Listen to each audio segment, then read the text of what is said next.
les méthodes d'apprentissage m'ont permis de prendre conscience que j'étais pas bête, c'est juste que j'avais pas les bonnes méthodes. Et Hmm. donc, ça a complètement changé la vision que j'avais de moi et la perception que j'avais de moi-même. C'est le fait d'aller dans un endroit où il y avait des gens qui étaient inspirants. Ils avaient le même âge que moi, ils avaient les mêmes profils que moi et je les voyais réussir. Et je me suis dit, mais si eux, ils réussissent, pourquoi pas moi?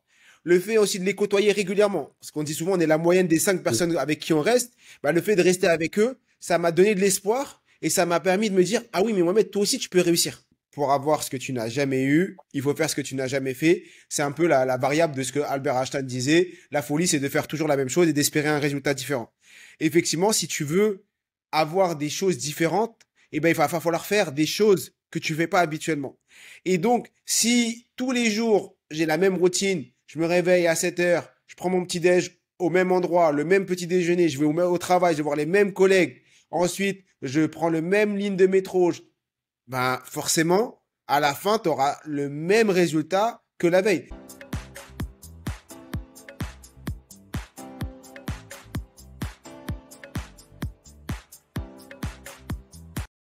Bonjour à toutes et à tous. Je suis ravi de pouvoir interviewer aujourd'hui Mohamed Bouclé.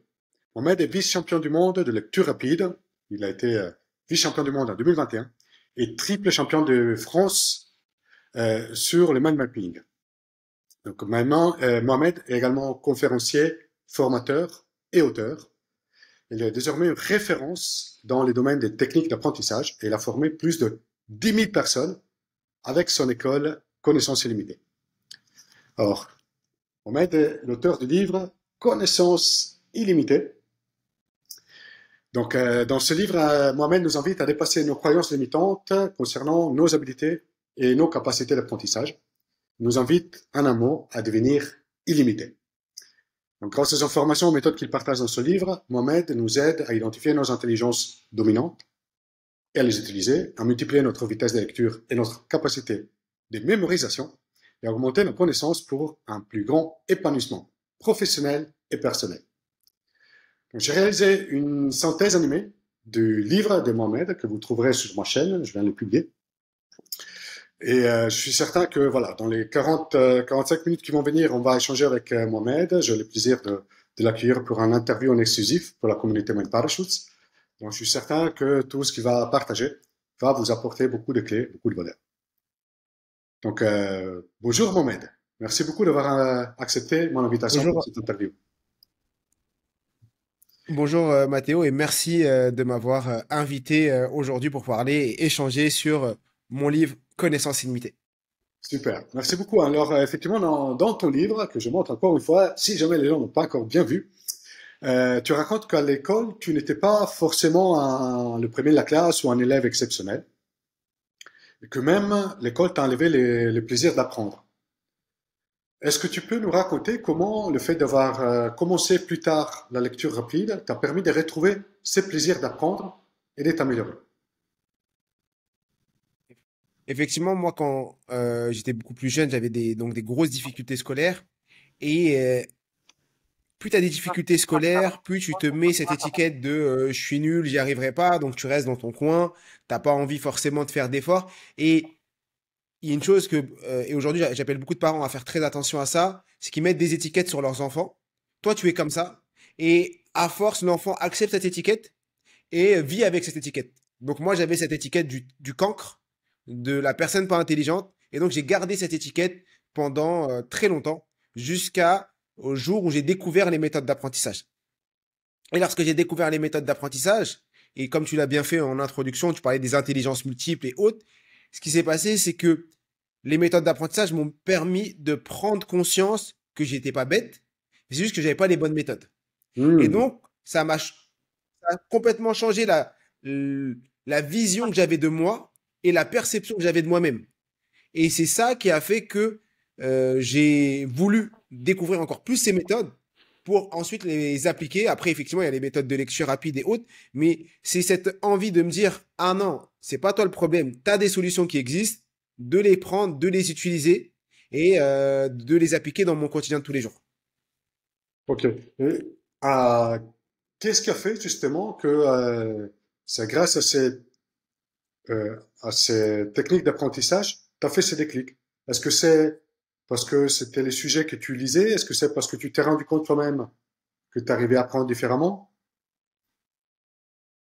Alors, ce qui s'est passé, c'est que à la base, moi, j'avais cette routine métro boulot dodo. C'est-à-dire que j'ai galéré à l'école, je me suis battu pour avoir mon diplôme, mon bac, après pour avoir mon diplôme de, j'ai fait plein de petits boulots, j'ai repris les études et je me suis battu pour avoir mon DUT, mon diplôme d'ingénieur et j'ai commencé à travailler dans le monde de l'énergie et j'étais très bien dans ce monde-là parce que je gagnais ma vie, j'étais dans ce train métro boulot dodo et vers au moment où ma femme était enceinte et qu'on allait accueillir notre premier enfant, à ce moment-là, commençais à me poser des questions, à me dire est-ce que c'était vraiment ça que je voulais dans mon quotidien? Est-ce que je voulais rester à Saint-Ouen, dans la ville dans laquelle j'ai grandi?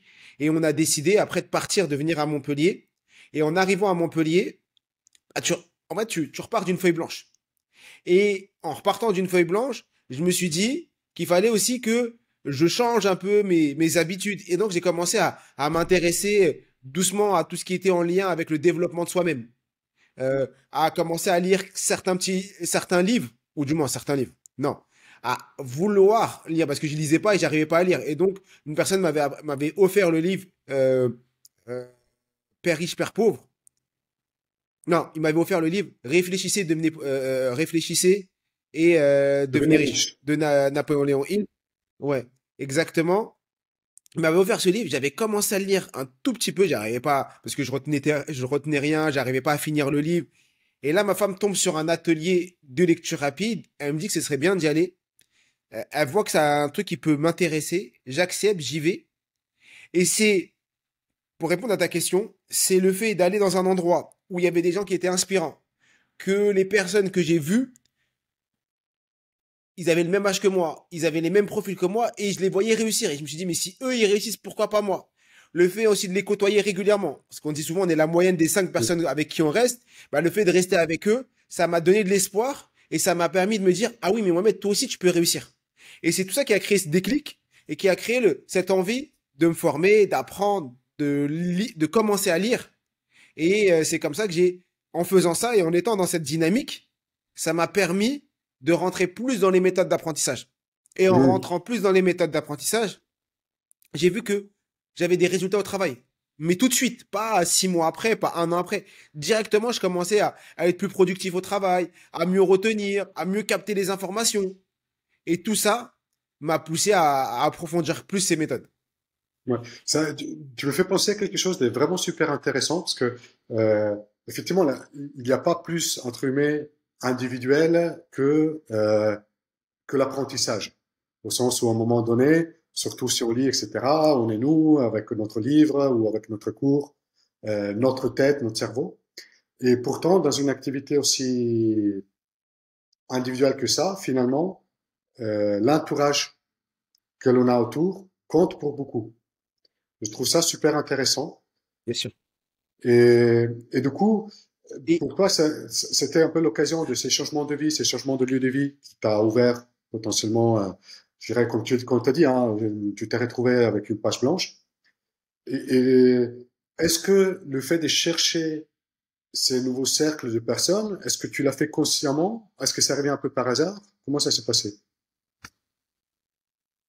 alors, c'est arrivé un peu par hasard parce que il y a eu deux choses. C'est que moi, quand j'arrive à Montpellier, quelques semaines ou quelques mois après, je me fais les ligaments croisés. Je vais à l'hôpital. Après, je suis à la maison. Je peux pas me lever. Je reste beaucoup à la maison. C'est un peu une période un peu compliquée. Et là, moi, ma femme, elle m'a beaucoup aidé pendant cette période. Et c'est un peu elle, suite à pas mal de discussions qu'on a pu avoir ensemble, qui me dit bah ce serait bien que tu ailles voir d'autres choses, que tu ailles tester des nouvelles choses. Et comme je te dis, m'inscrit à cet atelier. Et quand j'y suis allé, moi déjà je suis allé à reculons, donc un. Et pour moi, ça devait aboutir à rien. Ça devait juste aboutir à une après-midi avec des inconnus à lire un livre ou à me montrer et après rentrer chez moi et dire à ma femme, t'as vu, c'était n'importe quoi, j'y retournerai pas. Et ça a été complètement l'effet inverse. Et en les côtoyant, en commençant en les côtoyant, c'était pas volontaire. C'est-à-dire que c'est comme aujourd'hui, on a discuté une fois ensemble, Mathéo, une deuxième, après on a rediscuté une deuxième fois. On commence à voir que peut-être qu'il y a des connexions et autres. Et ben peut-être que si je viens à Paris, on va se prendre un café. C'est pas volontaire, c'est juste la connexion qui fait que on va se revoir peut-être une deuxième fois, une troisième fois, une quatrième fois. C'est accepter de tester des choses, de faire des choses que tu fais pas d'habitude, de proposer un café à une personne qui vont peut-être créer une opportunité. Et ben c'est un peu ça. C'est j'y suis allé et ça a créé cette opportunité de me dire ah les personnes étaient là-bas, étaient inspirantes, elles m'ont donné envie de les revoir. J'y suis retourné une deuxième fois, une troisième fois, une quatrième fois. Et de fil en aiguille, moi, je suis quelqu'un de très persévérant. Et quand j'aime quelque chose, je me donne à 1000%. Et comme j'ai commencé à apprécier, je me suis donné à 1000% et je me suis donné plus que les gens qui étaient déjà là et qui pratiquaient ça depuis longtemps. Il y en a qui Hmm. pratiquaient la lecture rapide, les techniques de mémorisation et autres depuis bien plus longtemps que moi. Et aujourd'hui, bah, je les forme et autres parce que moi, je suis rentré beaucoup plus en profondeur et je me suis donné à 1000%. Et surtout, j'avais cette revanche à prendre contre moi-même qui était, ah, tu pensais être bête, tu pensais pas réussir, tu pensais telle chose. Ben, je vais te montrer, Mohamed, que t'as faux. T'as tort. Et Hmm. c'était d'abord, je te montre à toi, Mohamed. Et après, c'était montrer aux autres. Et après, c'était aussi aider les autres. Et ça, Ouais. l'étape Ouais, d'après, ça a été, je vais j'ai revenir envie d'aider. sur cette partie d'aider les autres juste après. Ouais. Mais voilà, je me permets d'interrompre juste une seconde parce que je trouve ça super intéressant comme ça arrive parfois dans la vie, qu'il y a presque une situation casuelle, entre guillemets. Ça, pour toi, c'était le fait de participer à ces cours de lecture rapide en après-midi où tu dis, en fait, tu allais presque un peu à contre-cœur et en disant, bah, finalement, j'attends juste de rentrer à dire à ma femme que j'ai perdu mon après-midi, ou presque, et en fait, ça a changé ta vie. Ça, Et je trouve ça incroyable. exactement. Et aujourd'hui, j'en fais mon métier et, ouais. Exactement. Et c'est pas arrivé par hasard, c'est-à-dire que si quelque chose t'a touché cet après-midi-là, c'était que tu étais déjà sensible à ça.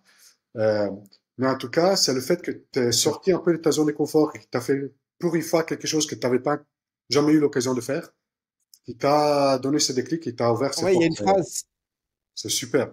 C'est très il y a inspirant une moi-même. phrase, il y a une phrase que pour avoir ce que tu n'as jamais eu, il faut faire ce que tu n'as jamais fait. Pour avoir ce que tu n'as jamais eu, il faut faire ce que tu n'as jamais fait. C'est un peu la variable de ce que Albert Einstein disait. La folie, c'est de faire toujours la même chose et d'espérer un résultat différent. Effectivement, si tu veux avoir des choses différentes, eh ben, il va falloir faire des choses que tu fais pas habituellement. Et donc, si tous les jours, j'ai la même routine, je me réveille à 7 heures, je prends mon petit déj au même endroit, le même petit déjeuner, je vais au travail, je vais voir les mêmes collègues, ensuite, je prends le même ligne de métro, ben forcément, à la fin, tu auras le même résultat que la veille. Si tous les jours tu manges au McDo, pendant 6 mois, tu vas pas espérer d'avoir un ventre plat. Ben, si tu veux un ventre plat, il faut faire ce que tu fais pas habituellement, il faut arrêter de manger tes McDo tous les midis. Je donne cet exemple, mais autre. Et donc, moi j'ai compris, effectivement, avec le recul et grâce à ça, c'est que j'ai accepté de faire un truc que je faisais pas habituellement. Je suis sorti de chez moi pour aller à un atelier de lecture et j'ai reçu ce cadeau. Et des fois, il faut accepter de se dire quel est le cadeau de ce que je suis en train de vivre. Quelqu'un te propose une opportunité, quelqu'un te propose d'aller le rencontrer, quelqu'un te propose, je sais pas, un after work, une formation. Tu vas et tu verras que il y a un cadeau qui va tomber de ça. Peut-être des fois tu le conscientises pas tout de suite, mais il y a une opportunité, il y a un cadeau qui peut tomber et c'est ce cadeau que j'ai reçu. Effectivement, on était plusieurs à avoir eu le même cadeau, qui était découvrir la lecture rapide ou le faire. Et il y en a certains qui vont le saisir et qui vont en faire, peut-être, on a tous eu la même graine. Et il y en a qui vont en faire un arbre, il y en a qui vont faire, ils vont faire un arbre avec des fruits, et il y en a qui vont s'arrêter au bout d'une semaine parce que c'est trop dur de mettre de l'eau tous les jours pour faire pousser l'arbre. On a des fonctionnements différents, mais faut accepter d'aller prendre cette graine. Super. Et du coup, je suis intéressé parce que là, voilà, tu as découvert cette possibilité d'apprendre, d'échanger un peu les croyances que tu avais sur toi. Et tu les as tellement changées que tu as décidé de t'investir autant dans ces méthodes d'apprentissage, de devenir vice-champion du monde. Donc j'imagine, Yes. j'imagine pas d'ailleurs, toutes les heures que tu as dû passer pour développer les compétences qui t'ont permis d'arriver. Est-ce que tu l'as fait parce que c'était un défi vis-à-vis de toi? Qu'est-ce qui t'a poussé à, à vouloir te confronter à ça? Ah, il y a plusieurs choses. D'abord, les personnes avec qui j'étais, le groupe, le noyau avec qui j'étais, on s'est un peu ambiancé, on s'est dit, ah, il y a des championnats de France, est-ce que vous voulez qu'on y aille? Ce sera l'occasion de s'entraîner, de se motiver. On était une dizaine à dire qu'on voulait le faire. À la fin, on est parti à trois. Quoi. On était 10 à dire oui, va falloir lire régulièrement, il va falloir lire tous les jours. Et moi, j'y suis allé un peu comme un touriste. Parce que, faut dire la vérité, les premiers championnats, moi, quand j'y suis allé, c'était il y a 5 ans. euh,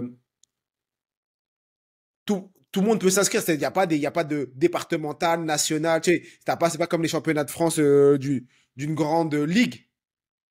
Bien sûr, tu as le top 10 qui est très bon, ou le top 20 qui est très bon parce que ils sont là depuis longtemps, ils s'entraînent tous les jours. Et après, les autres, c'est des personnes, demain, tu as envie de t'inscrire au championnat de France, tu t'inscris. Tu vas arriver centième, ou 200e, mais tu peux t'inscrire. Donc moi, j'y suis allé un peu dans cette démarche. Je m'inscris, j'y vais.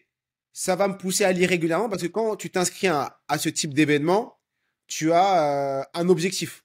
Et le fait d'avoir un objectif va te pousser à avoir une régularité et un entraînement. Donc, à l'époque, je lisais un livre tous les 3 jours, tous les 4 jours. Et déjà, pour moi, c'était bien. Je me disais, je vais lire un livre tous les 4 jours, 2 livres par semaine. Je vais aller au championnat juste pour voir. Et donc, je vais à ces championnats. C'est en octobre 2019. C'est en octobre 2019. C'est à la Villette. Je vais faire ces championnats. Je finis 80. Je crois que je finis dans. Je crois que je finis 55 ou 80e, je sais plus, assez loin du podium. Mais une grande fierté pour moi, c'est que je finis un livre de 410 pages en 2 heures. Donc Wow. déjà, lire 410 pages en 2 heures, pour moi, c'était juste extraordinaire. Et je me dis, ouais, c'est fou. Mais surtout, l'expérience que j'ai vécue, l'énergie que j'ai vécue lors de ce moment-là, voir les gens qui lisaient super vite, voir certaines personnes après la remise des diplômes et tout, je me suis dit, ouais, j'ai reçu et j'ai vécu quelque chose de tellement extraordinaire ce jour-là que je me suis dit, l'année prochaine, je reviens, mais là, je m'entraîne. Wow. Réellement. Et je me suis dit, là, je vais revenir, je vais m'entraîner réellement et je vais tout faire pour arriver titiller les meilleurs. Et ce que j'ai fait, je me suis dit, maintenant, si je voulais être le meilleur et si je voulais être un sportif de haut niveau, qu'est-ce que je devrais faire? Un sportif de haut niveau, il s'entraîne tous les jours. Il fait attention à son alimentation. Il fait du sport. Eh ben, j'ai commencé à mettre en place tout ça, à faire attention à mon alimentation, à également faire du sport, à lire tous les jours. Et comme à l'époque j'étais salarié, et que mon fils, il avait même pas encore 1 an, il y a pas longtemps que il était né, eh ben, je me réveillais à 5h30 le matin. Et je lisais tous les jours un livre avant d'aller au travail. Mon objectif, c'était, je me réveille à 5h30, tout le monde est en train de dormir, tout le monde est calme, je lis mon livre avant d'aller au travail. Donc je lisais mon livre avant d'aller au travail. À la pause déjeuner, quand mes collègues prenaient 1h30 de pause, moi je mangeais, j'allais au bureau, je me mettais à lire. Je faisais des entraînements particuliers. En vrai, j'ai mis en place cette routine pour me dire, au moins, j'irai sans regret. Parce que le plus important, pour moi, c'est pas de gagner, mais c'est surtout de me dire, j'ai fait tout ce qui était en mon pouvoir pour faire, et j'ai fait mon maximum. Et c'est Mhm. ça la différence. Et ce que je dis à mes élèves qui accompagnent au championnat souvent aujourd'hui, le podium, il y a que 3 personnes qui sont sur le podium. Et il y a qu'une personne qui va gagner. Mais réellement, tous ceux qui sont en dessous, ils ont également gagné. Mais comment ils ont gagné ces personnes? Ces personnes, ils ont gagné si réellement ils ont donné 200%. Si réellement ils ont donné, ils ont mis leur énergie, ils ont investi leur temps, ils ont surtout appris plein de choses, ils ont lu, ils ont compris qu'ils étaient capables de lire tous les jours, ils ont mis en place une rigueur. Toutes ces choses que j'ai mis en place pour les championnats, ça m'a servi dans le reste de ma carrière, dans l'entrepreneuriat et autres, parce que j'ai mis en place une certaine rigueur. Et c'est ça le vrai cadeau. Et en faisant ça, donc je suis reparti au championnat en 2020. Et là, en championnat de France de lecture rapide, je finis 9e. Je finis pas sur le podium. Et en mind mapping, parce que je m'entraînais pour la lecture rapide et en mind mapping, je sais pas comment ça s'est passé, mais j'ai réussi à finir premier dans 3 épreuves. Donc c'est comme ça que je suis devenu triple champion de France de mind mapping. Donc à la base, j'étais parti pour la lecture rapide et je finis champion en mind mapping. Et là, j'avoue, je suis un peu dégoûté. Je suis content parce que je suis champion de France de mind mapping, mais je suis dégoûté parce que je me suis dit, ah, dommage, j'ai fini 9e. Et je me suis dit, ok, bah, je reviens en 2021. Et là, j'ai mis toute mon énergie que sur la lecture rapide et j'ai laissé le mind mapping de côté. Et pendant 1 an, je me suis mis à m'entraîner tous les jours, encore pendant 1 an. Et là, Ce qui est incroyable et ce qui est arrivé, c'est que je suis arrivé vice-champion du monde de lecture rapide. Parce que je suis allé Wow, directement au championnat du monde et ça m'a permis d'arriver deuxième au championnat. super.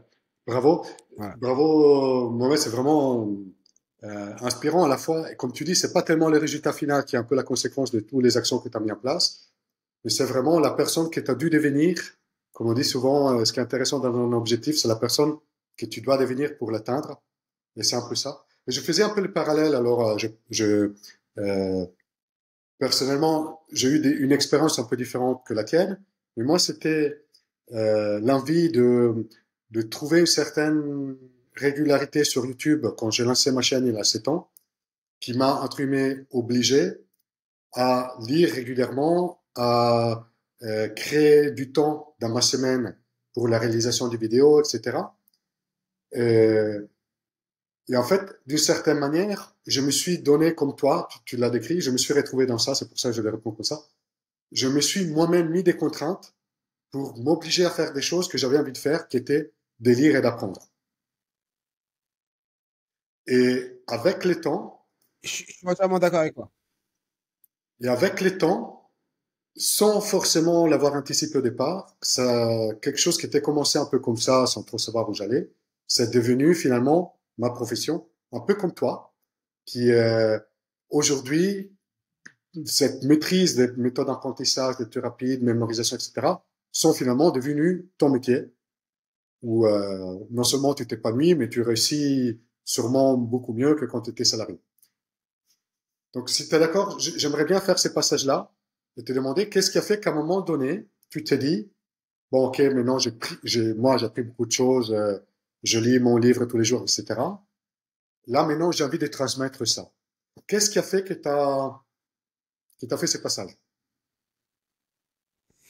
En vrai, moi, il y a beaucoup dans on va dire que j'ai eu beaucoup de chance dans la vie. Je sais pas, les gens disent que, en fait, tu crées la chance parce que tu fais des actions. Et ce qui s'est passé, c'est que moi, donc, comme je te disais, j'allais à ces ateliers, je pratiquais, je faisais partie de ce noyau assez régulier des personnes qui s'investissent un max. Et parmi les participants, il y a une personne qui avait une association et qui était dans un projet de création d'une école sur Montpellier. Et comme il avait son projet de création d'école sur Montpellier, il avait besoin de fonds, il avait besoin d'argent. Et après les championnats de France en octobre 2019, il me dit, on est tous ensemble, on fait une réunion de brainstorming parce que moi, c'est de l'associatif, je veux l'aider et tout. On fait une réunion de brainstorming et on dit quels sont les différents moyens pour lesquels on peut gagner de l'argent. Comment on peut gagner de l'argent? Faire une kermesse, faire ci, faire ça. Et il y a quelqu'un qui dit, ah, ce serait bien de faire une formation de lecture rapide qu'on ferait payer aux participants et ça nous permettrait d'avoir un peu de fonds et de faire connaître notre projet. Et là, tous les regards, donc on dit, ah, c'est un super projet, mais qui va le faire? Et là, on était une dizaine dans la salle et tous les regards se fixent sur moi. On dit, ah, Mohamed, ce sera toi. Non, mais moi, non. Pourquoi ce serait moi? Ah si, t'es motivé, ça se voit, depuis que t'es arrivé, t'es le gars qui en le fait le plus et tout. Et il me nomme formateur, alors que je suis pas formateur, et il me dit, ce sera toi qui animera cette formation. Et comme moi, j'aime bien les challenges et que j'étais dans une dynamique, tu sais, un cercle vertueux, challenge après challenge, et donc j'accepte. Et là, j'ai 3 semaines, on va dire, j'ai un mois pour pondre une formation de lecture rapide et l'animer devant 25 personnes sur Montpellier. Je n'avais jamais fait ça de ma vie. Et pendant un mois, j'étais un ermite. C'est-à-dire que pendant un mois, j'ai repris tous les livres de lecture rapide que j'avais lus, toutes les formations que j'avais faites, ce que j'avais compris, ce que j'avais pas compris. J'avais tout réadapté et j'ai pondu une formation que j'ai animée pendant une journée. Et quand j'ai fini déjà, bon, j'étais stressé, il y a plein, bon, on te passe tout ça. La journée, elle s'est passée super bien. Les gens, ils m'ont tout dit, waouh, Mohamed, j'ai l'impression que ça fait 10 ans que tu fais ça. Quand je leur ai dit que c'était ma première, on dit non, mais c'est pas vrai. Bon. Et je sors de cette formation et je me dis, c'est incroyable ce que je viens de vivre, c'est fou. Et donc, j'en réitère une deuxième fois la même expérience quelques semaines après, toujours pour la même association. Et là, je me dis, et si moi je créais pas ma propre association pour commencer à partager ça? Parce que je vois qu'il y a un besoin. Moi, je suis sur Montpellier, il n'y a personne qui le partage. Euh, je vais créer mon association et je vais le partager. Et ce qui s'est passé, c'est que toute l'année 2020, donc je crée mon association fin 2019 et 2020, je partage ça sous forme associative. Toute l'année 2020. Le Covid est passé par là. J'ai été beaucoup chez moi. Je me suis encore plus formé. J'ai fait ça sur les réseaux, sur Instagram et tout. Je voyais qu'il y avait de l'engouement. Et à un moment, j'avais plus de plaisir à partager ce que je faisais les week-ends, le soir et le week-end, pour les méthodes d'apprentissage, que ce que je faisais au travail. Et à ce moment-là, en fin 2020, je me suis dit, non, mais là, c'est plus possible. Je peux plus à la fois cumuler ma vie associative, ma vie de papa, ma vie de salarié, ma vie de mari. T'es partout, t'es nulle part. Et donc, j'ai dit, il fallait faire un tri. Et donc, j'ai décidé de faire un tri. Bien sûr, je voulais mettre de côté ma femme et mes enfants, mais après, j'ai hésité. Je suis revenu en arrière. Tu ne crois pas une seconde, C'est à Mohamed. l'entendre Tu ne crois pas une seconde. Donc, j'ai décidé d'arrêter le salariat. Et je me suis dit, bah maintenant, je vais me mettre à plein temps pendant un an. Je vais tester un an, je vais voir ce que ça donne. Et dans un an, je ferai le bilan. Et si ça fonctionne pas, ça fonctionne pas. Mais au moins, j'aurais essayé. Et je me suis lancé, j'ai créé ma société le 1er janvier 2021. Donc là, maintenant, elle a 3 ans. Elle vient de finir. Je rentre dans ma 4e année depuis la création de ma boîte. Je rentre dans ma 4e année. Donc ça fait 3 ans pile qu'on vient de faire le Félicitations. 3e bilan. Merci. Et là, ben, la première année, ça a explosé, ça a très bien fonctionné. Et depuis, ça se passe très bien, on va dire. Super. Et j'ai beaucoup de Bravo et chance. bravo pour les résultats. Et bravo aussi parce que tu as 10 000, accompagner 10 000 personnes sur les méthodes d'apprentissage, c'est, Ouais, même c'est plus. vite On en a dit, mais accompagné il même faut plus. Ouais, s'accompagner, quoi. C'est un super résultat. ouais, on a même dépassé. On Waouh. a dépassé les 10 000 élèves, hein. Juste sur un des programmes pour les ados, l'année dernière, on avait accompagné 1 500. Là, on a accompagné 1 500. On est en train d'en accompagner 1 500, 3 000. Sur l'école connaissance limitée, on a dépassé la barre des 10 000. Plus bah, en entreprise, formation physique. Mais oui, on a beaucoup de chance. Après, je fais pas ça, maintenant, je fais pas ça que seul. J'ai une équipe qui m'accompagne, j'ai gens qui forment avec moi, j'ai des mentors. On a professionnalisé tout ça. En tout cas, félicitations. J'étais en train de penser pendant que tu discutais, tu vois, et je viens au sujet des croyances juste après, où en fait, toi-même, avant de commencer toute cette aventure d'apprentissage et lecture rapide, tu vois, tu te voyais comme quelqu'un de tout à fait normal, euh, en tant qu'élève, que salarié, tout ça. Et c'est que petit à petit où finalement tu t'es créé une vision de quelque chose de grand qui peut parfois intimider d'une certaine manière, en tout cas pour certaines personnes se dire ah, mais non mais en fait c'est trop pour moi, je peux pas, c'est trop important.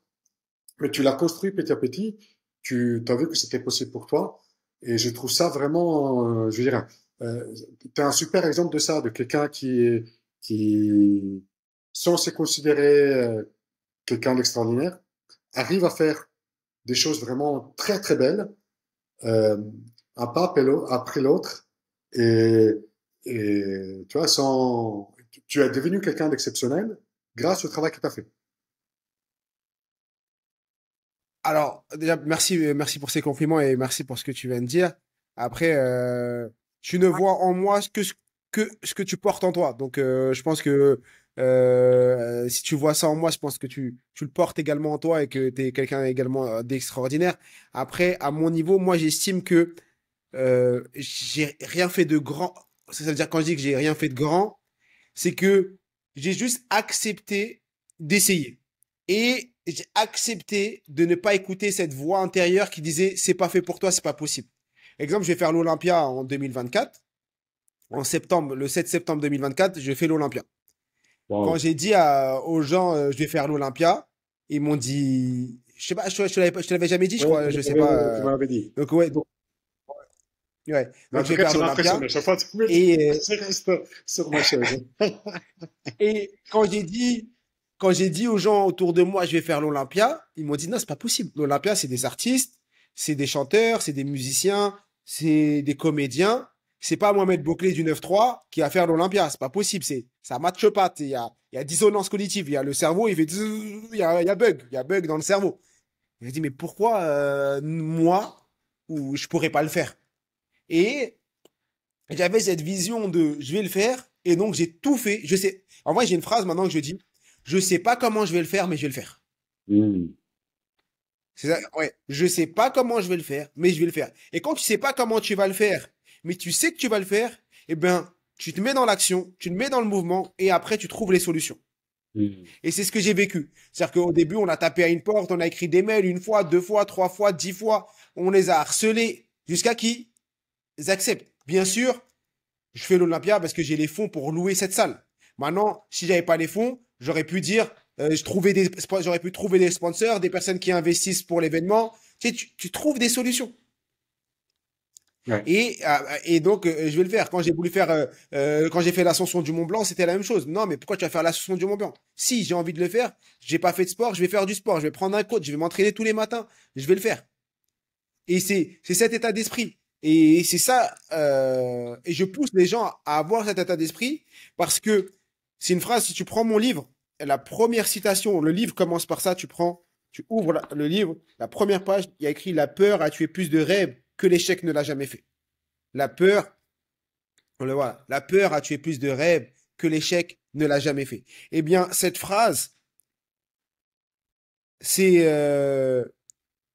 c'est un peu mon leitmotiv. C'est avec ça que je vis tous les jours. Et à chaque fois que j'ai peur, à chaque fois que j'ai un rêve et que je me dis non, c'est pas possible, je me dis est-ce que tu le fais pas parce que tu as peur?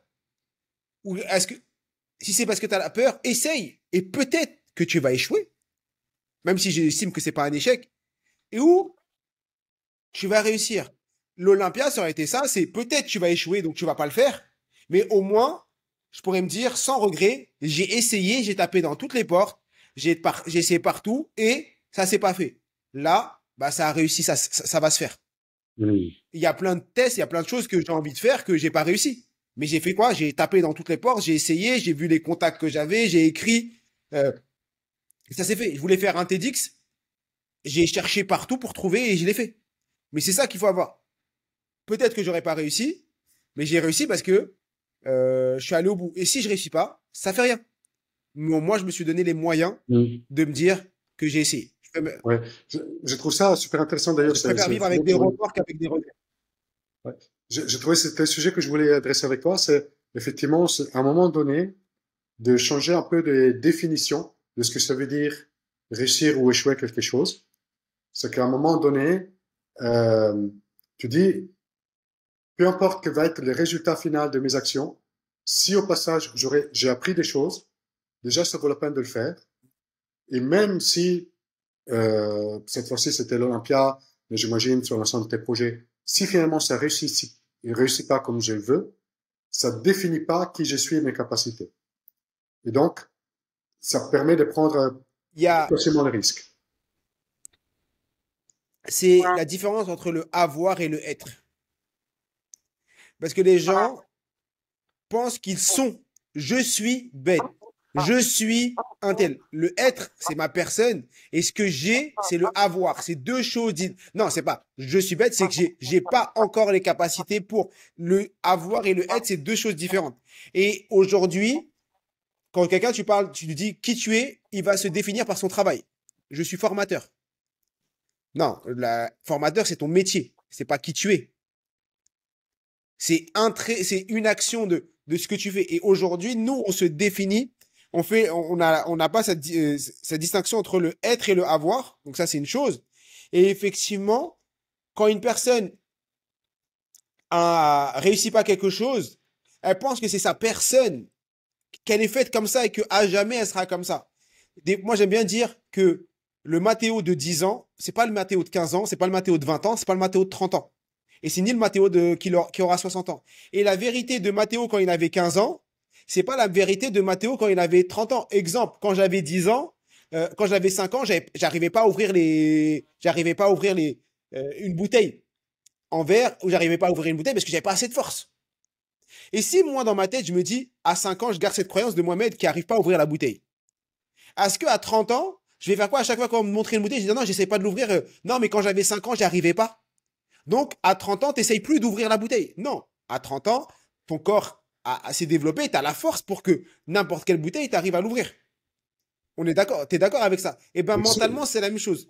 Les gens, on a des croyances de notre enfance, de notre adolescence, de choses qu'on n'arrivait pas à faire, comme prendre la parole en public, comme essayer d'entreprendre, comme parler à cette fille ou parler à ce garçon, comme, je sais pas, plein de choses qu'on n'arrivait pas à faire quand on avait 10, 15, 20, 20 ans, parce que on n'avait pas les compétences, parce qu'on n'avait pas les capacités, parce qu'on n'avait pas l'argent, parce que on n'avait pas l'expérience, que aujourd'hui on peut faire et ça peut être super facile de le faire.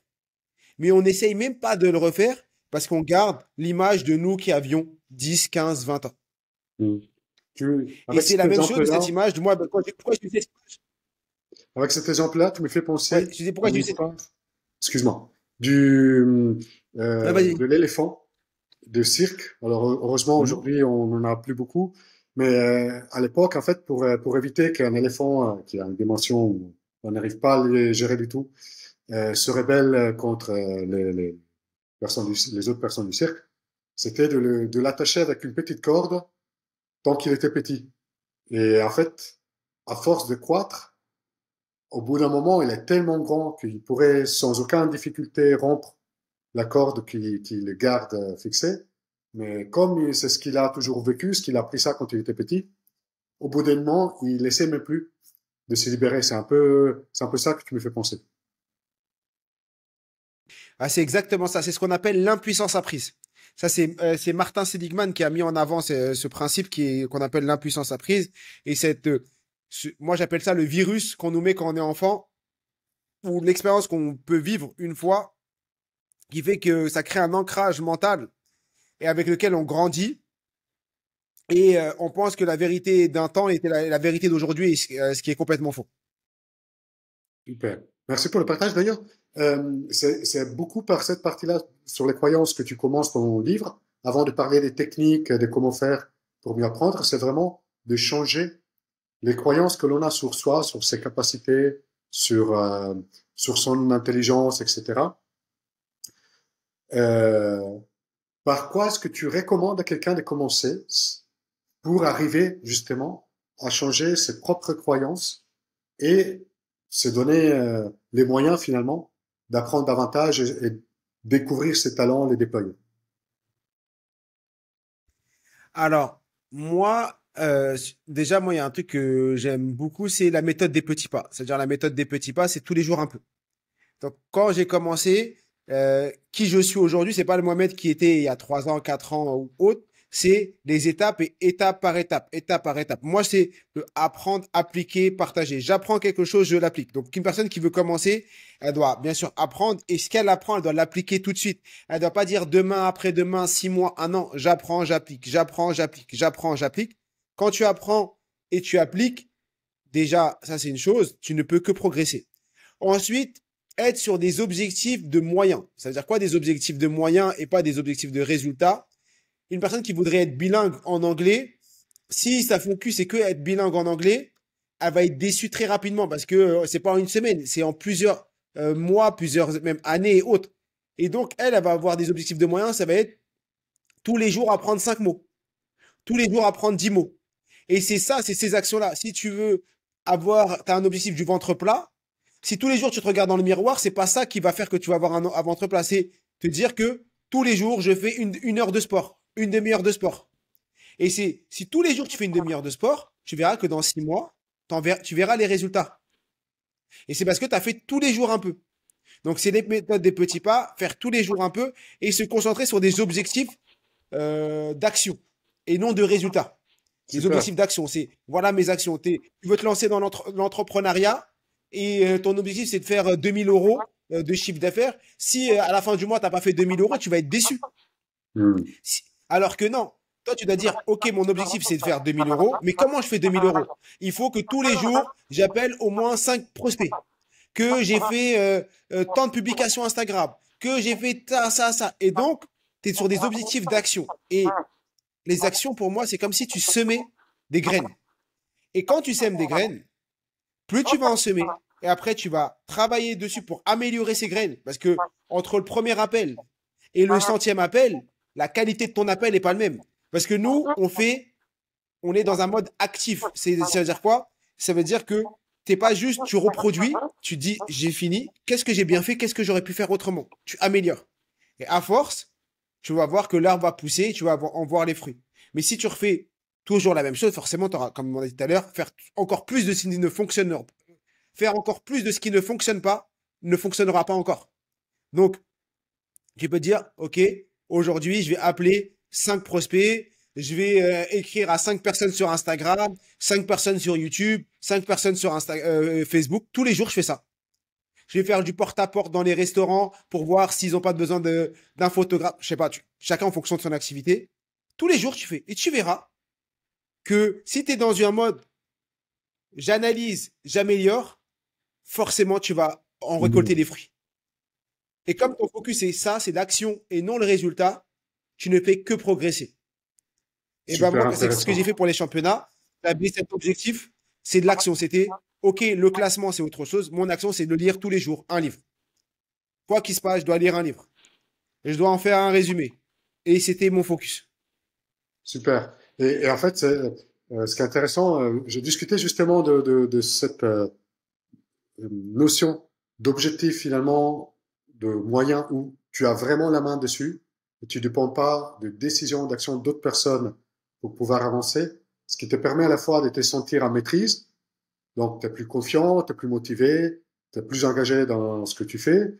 Euh, et comme tu dis, c'est un peu comme quand tu sèmes et quand tu fais un peu de jardinage, tu es en train de bien t'occuper de ce que tu as planté pour que le résultat soit la conséquence naturelle de toutes tes actions. Merci. Très intéressant, Mohamed. Et Et du coup, pour si tu devais, reprendre le jardinage, par rapport à ton expérience, juste, dire quelles sont les croyances limitantes que tu mhm. rencontres le plus souvent dans tes élèves ou les personnes qui t'accompagnent, ou en tout cas celles qui freinent davantage, de manière à que éventuellement les personnes qui nous écoutent puissent voir s'il y en a certaines qui en parlent ou qui se reconnaissent, ce seraient lesquelles, si tu en avais trois ou quatre à partager. T'as ceux qui disent je suis trop vieux, c'est trop tard. T'as toutes les personnes qui pensent que l'âge est une barrière parce que la société a fait croire que l'âge était une barrière. Et euh, ce qui est alarmant, c'est que des fois, t'as des personnes qui ont 25 ans et qui disent c'est trop tard. Il a 25 ans, il dit c'est trop tard. Donc t'as cette barrière de l'âge, c'est je suis trop vieux pour réussir, c'est trop tard et autres. T'as c'est impossible. C'est pour ça que moi, je commence par les croyances limitantes dans mon livre et dans mes formations. Parce que quand tu reprogrammes ton cerveau et que tu reprogrammes tes croyances, après tout le reste est simple. Parce que les méthodes, elles sont là, elles fonctionnent. Mais le problème, c'est que les gens pensent qu'ils ne sont pas aptes à faire en sorte que ça fonctionne. Et comme le problème il est interne, il faut d'abord résoudre ce problème-là. Warren Buffett disait, tout le monde peut le faire, mais peu le font. Tout le monde peut le faire, mais tout le monde peut gagner 1 million d'euros. Aujourd'hui, tout le monde peut devenir millionnaire. Tout le monde. Alors, mais je fais exception des personnes qui ont des problèmes mentaux et autres. Mais tu peux être en chaise roulante si ta tête elle fonctionne bien. Tu peux devenir millionnaire. Bien sûr, si tu as envie ou pas. Tu sais, mais je parle juste. Tout le monde peut devenir millionnaire. Mais pourquoi peu le font? Parce que il y en a, ça va être leur croyance limitante. Ils vont dire ah non, c'est impossible. Il y en a, ça va être la persévérance. Il y en a, c'est qu'ils vont pas accepter de tester. Ils vont pas accepter d'échouer. Il y en a, ça va être le regard des autres. Il y a plein de raisons qui font que les personnes. Mais sinon, tout le monde peut le faire. Si Pierre, Jacques, Françoise, Laurie, Mohamed, Mathéo l'ont fait, ah, je dis pas que je suis millionnaire, c'est pas le cas, mais je parle de manière générale dans la réussite de quelque chose. Pourquoi moi je le ferais pas? Qu'est-ce que eux ont que moi j'ai pas? Bah ils ont rien, c'est juste que peut-être qu'ils ont un peu plus de persévérance. Ouais. Donc, en revenant à ta question, tu as les croyances limitantes. Les croyances, c'est je peux pas, c'est pas possible, c'est pas fait pour moi, j'y arriverai pas. Tu as l'âge.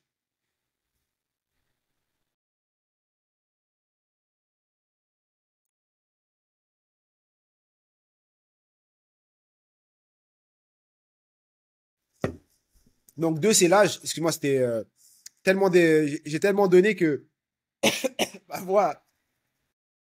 T'inquiète, prends ton temps, Mohamed. Aucun souci. Alors, je m'excuse auprès des auditeurs. Peut-être que vous entendez un petit bruit de fond derrière. C'est la pluie. Je sais pas si vous l'entendez ou pas. J'ai dans ma véranda, quand mon bureau est dans la véranda, on entend un peu la pluie. Le troisième, c'est le temps. La troisième croyance, c'est j'ai pas le temps. Pardon. C'est j'ai pas le temps. Et moi, quand les gens me disent j'ai pas le temps, je leur dis non, c'est pas que t'as pas le temps, c'est que tu prends pas le temps. C'est deux choses différentes. Avec le j'ai pas le temps et tu prends pas le temps. On a tous le même temps. On a tous 24 heures. Incroyable. On a tous 24 heures. Pourquoi certains arrivent à le faire et d'autres non? C'est juste que le temps est un vase communicant. Si tu veux rajouter quelque chose, il faut enlever quelque chose quelque part d'autre. Donc, reprends dans ta journée tout ce que tu dois enlever pour rajouter ce qui est important pour toi. Et on a tous réussi à rajouter des choses dans notre temps parce que ça nous a plu, parce qu'il y a, pour mille et une raisons, on a rajouté des routines, on a rajouté des choses. Ben, comment tu as fait? C'est parce que c'était important pour toi, parce que tu l'as mis comme priorité. Et bien là, c'est la même chose. Il va falloir que si tu veux apprendre, si tu veux mémoriser, si tu veux lire plus et autres, il va falloir que tu trouves le temps. Et il va falloir que tu enlèves certaines choses. Mm. Donc voilà, moi, je Effectivement, c'est dirais une ces trois décision. choses-là. C'est une décision qu'on doit prendre. C'est une décision qu'on doit prendre. Déjà, ces trois choses peut reprendre beaucoup de personnes. Et bien sûr, non, je peux pas le faire, j'y arriverai pas et tout. C'est toutes ces personnes qui pensent qu'ils sont bêtes, qui sont pas intelligentes, alors que c'est complètement faux. C'est juste qu'elles ont pas les bonnes méthodes. Mm. Mm. D'ailleurs, tu en parles dans ton livre, qu'à l'école, finalement, euh, on valorise et du coup, on entraîne que principalement deux types d'intelligence sur les neuf qui existent, qui sont liés finalement au langage et au raisonnement logique, je dirais.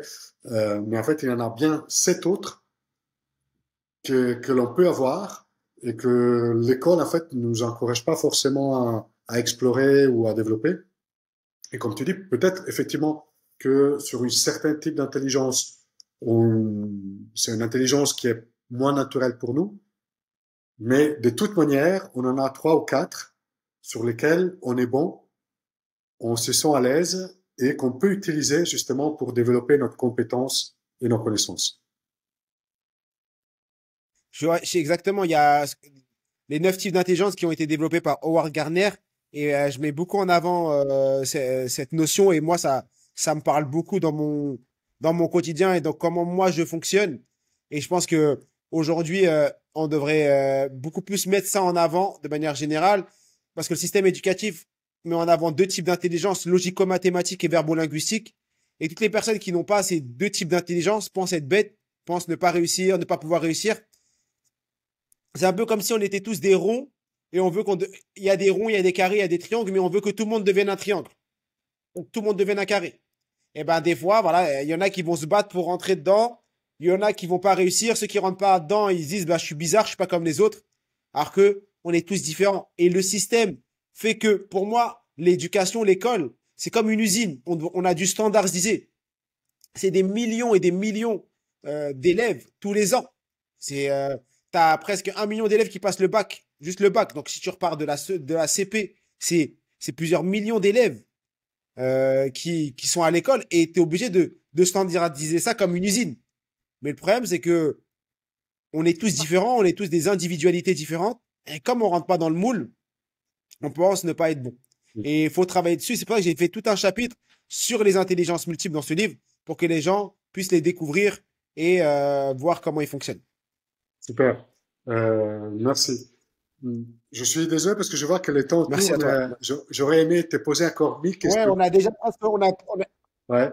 Ah ouais. Du coup, ce que je te propose, c'est juste une question que je peux pas m'empêcher de poser vu le sujet de ma chaîne.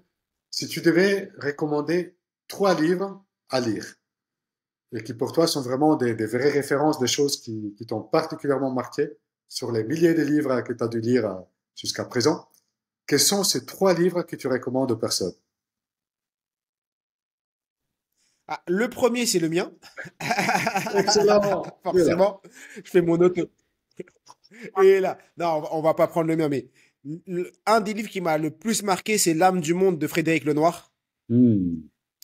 L'âme du monde de Frédéric Lenoir, c'est un livre qui m'a énormément marqué, que ce soit dans l'état d'esprit, dans la réflexion sur l'homme et les enseignements et des que ce livre enseigne.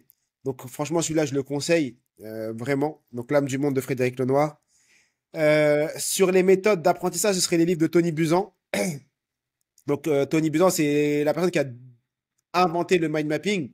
Donc là, en vrai, il y en a tellement des livres de Tony Buzan. Je vous inviterai juste à, à taper Tony Buzan livre et vous trouverez une tête bien faite. On va prendre la base, on va prendre une tête bien faite. C'est un des premiers livres de Tony Buzan. Donc ça, c'est celui-ci qui est très très bien. Et ensuite, sur tous les livres, il y en a un qui est très peu connu, qui s'appelle Le Nectar Cacheté. Le Nectar Cacheté, c'est un livre qui raconte l'histoire d'un prophète. Et franchement, cette histoire c'est un livre un peu spirituel et qui est un de mes meilleurs livres. Donc, c'est trois livres. Écoute, excellent, parce que Donc un sur je connais aucun des trois. Ça me fera de belles découvertes de lecture. Merci beaucoup pour ces suggestions, Mohamed. Merci bien, comme quoi on n'a jamais fini de trouver des livres intéressants.